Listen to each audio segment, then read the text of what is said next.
Good evening. Yeah.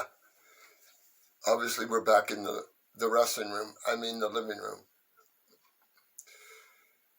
So there'll probably be a lot more going on in here in the living room than probably out in the orchard nowadays. So that's a good thing. And I am working on a partner. So we're going to get a partner and we'll be able to go through this stuff like you're supposed to. Not me showing you, talking and showing you all the time. Okay. This is what I want to talk about a couple things. First of all, I want to show you this little reaction that I used to do because I got headlocked a lot by my friend Marty Ryan. When I should say front headlock. That business where someone's on their knees in front of you and you're wrenching on his head. We'll just call it front head, like that. Because it gets mixed up with a head and arm sometimes, so we'll just go, we'll just do that. It'd be a lot easier. All right, what I want to talk about, and before I forget it, this is another step in the road on protecting ourselves when we've taken a shot and he stopped us or we got caught short or whatever, and now we're on our knees, one knee or two knees in front of him, okay? And this seems to me it works better if somebody's going hard on a headlock. It doesn't work as well if they're locked up. You probably have to unlock it first. See? Okay, but the general deal is you make yourself big. You're getting headlocked, okay? Maybe you're on both knees, maybe you're on, one or whatever, but we're getting headlocked. Okay, he's putting some pretty good pressure on us. Okay, along with all the stuff we already talked about, keeping in position, being mobile, that kind of stuff, getting ready to wrestle because the good ones are going to try to spin you. Remember that. Or they'll try a short drag. So either way, we got to keep our head up and see what's going on. Okay, here's what you do. You're getting headlocked, okay? Maybe you're down here, maybe you're further, or maybe you're further up. But anyway, you make yourself big, okay? You kind of let him pretend like he's headlocking you, see? And you're doing whatever you need to do, this old business, bang, bang. Okay, what I used to do is just all of a sudden when I'm fighting a headlock, I go from big to small. Real quick, just like that. Okay, I go from real big. I'm getting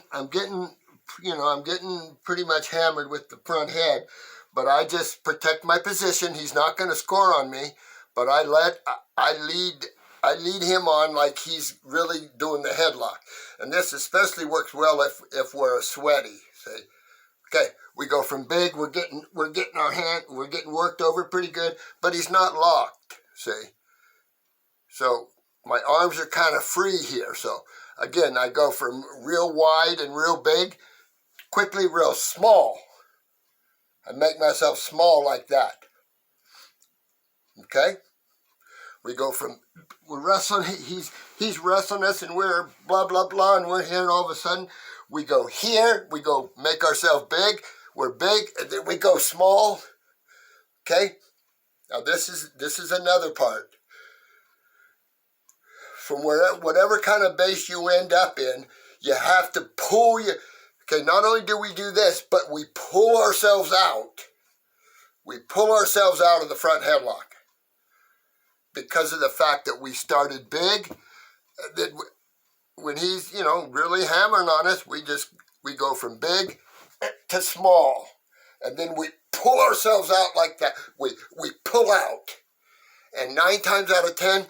He'll flop right down on the mat, right in front of you, so be ready to wrestle. Okay? Don't do what I just told you to do and then step back and look at him. Don't do it. Okay? You could start your own headlock, because he's going to kind of flop down, because of the suddenness and the surprise that you presented, he's going to be off balance. And he's laying on you anyway. So if I can find a way to go from big or just a regular, getting worked over with a regular headlock, you go to big and then small, and then you pull yourself out You'll get ready so that you're able to strongly and smoothly pull yourself out, and he'll flop right in front of you, and then you get ready to wrestle. I want us to think about spinning the guy, okay? Number one thing to do off that would be to spin him. Spin behind him, because he's going to flop down right in front of you. Okay, so I'm going to be in pretty good position here. I've just pulled myself out, and he's kind of went off balance a little bit, his weight coming forward. The number one thing to do is spin behind. Just spin. Don't worry about blocking or nothing. That's another deal. It's another deal. This is just straight up nuclear spin. As quick and as hard, and again, you don't have to wait for him to flop on the mat. You know he's going down.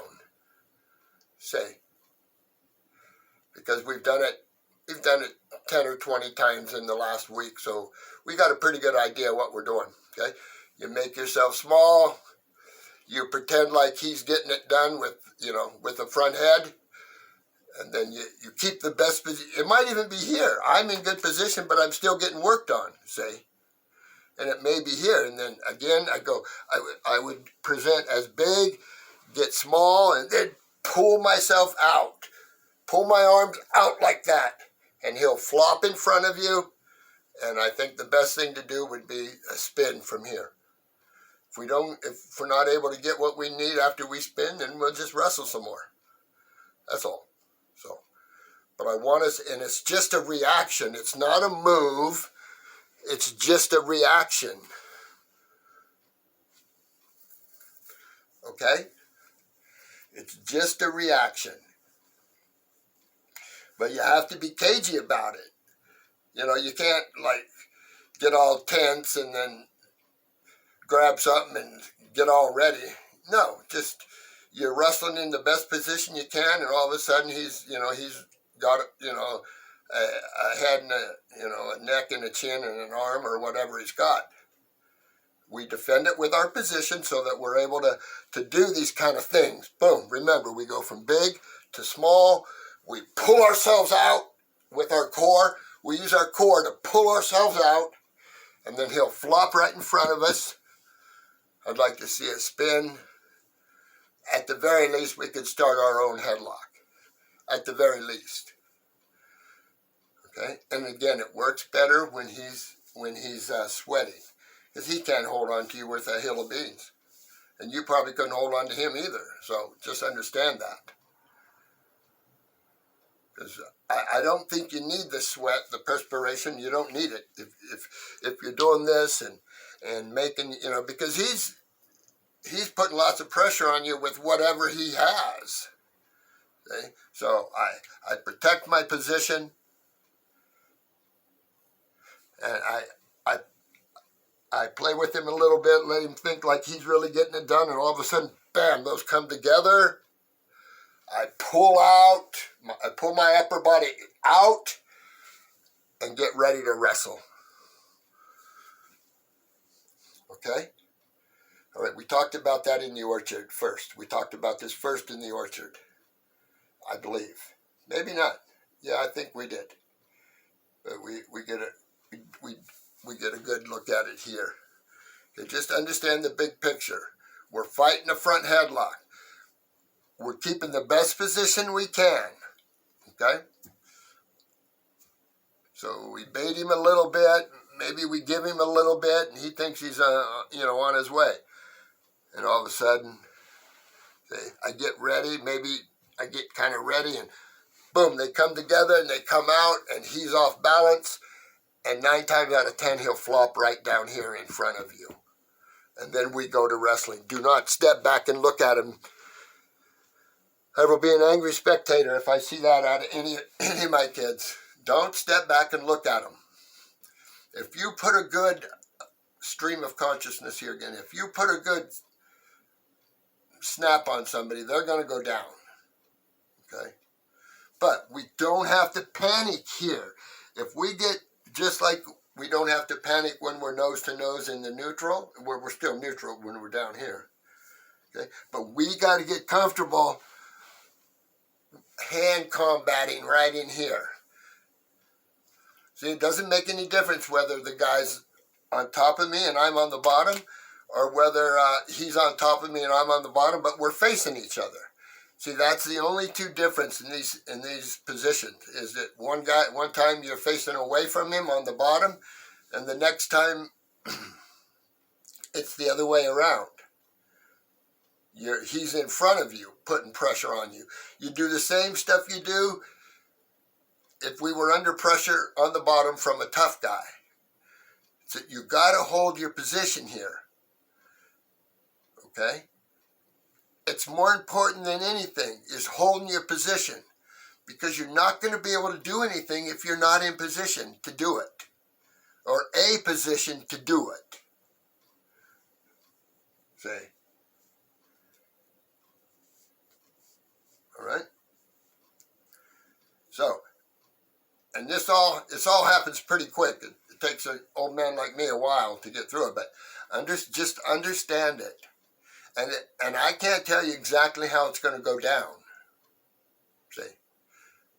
But I can give you a big picture and tell you this is what usually happens. You do this, and this is what usually happens. So remember, we pull our upper body out of there, we let him fall, and we should already be sort of ready to wrestle. But again, once he's gravity, let gravity take over. You don't have to horse him down anymore. Let him go. And like I said, let's try and spin him for starters. All right? Okay. That's fighting the headlock, where we get good enough to where we're able to turn it into an offensive position there. And that's our ultimate goal. Defend what's going on and then go ahead on the re-attack. And we got some things we want to go over with a re-attack scenario. So, okay, that's fighting the headlock, what we just went over. Okay, and not only is it all this stuff that we do on the bottom, that's what we do when we're fighting the front headlock. Hand as a piston if we have to.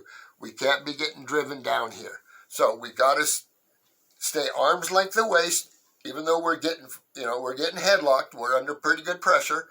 This is, like I said, this is just like bottom work, except that the guy's now in front of you instead of behind me. But everything's the same. Boom. To maintain my base. Arms as a piston, just like they would be. See, if I walked into a room and got in this position right here, I got in this position right here, and asked the group, am I in the neutral fighting the headlock, or am I on the bottom trying to get my 1 point? Which is it? Looks the same, because it is the same. This is the same position for both situations. It's just that when we're on the bottom, obviously the guy's behind us, and when we're in front of him, in the neutral, he's in front of us, right there.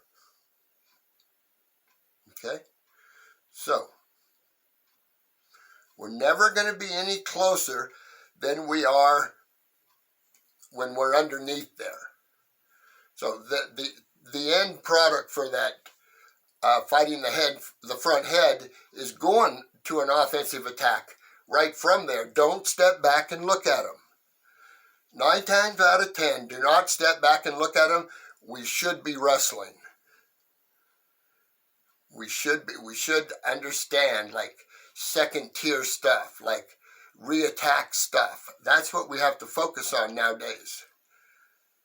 Because you're not really able to one-time somebody unless, like I said before, unless you're a Bob Bergen or a Les Gutches or a David Schultz. So there's not many of those kind of Strobels and Burrows are in there too, obviously. So it's not a whole lot of that kind of talent laying around the wrestling room. So we have, us normal people, us mere mortals, we have to work on things. Okay, we have to work on things, and when I say that, I'm thinking about, again, wrestling mostly inside singles, because until we get to be juniors or seniors, we're probably not going to be able to one-time somebody to the rear end for points. It's just not going to happen with somebody our own age, weight, and caliber. So let's keep that in mind. Okay, listen, I want to go over one more thing, and this is probably the hardest thing I'll ask you guys to do. Okay, we're going to switch gears. Okay, we're going to, let's see, hold on, it's just a second.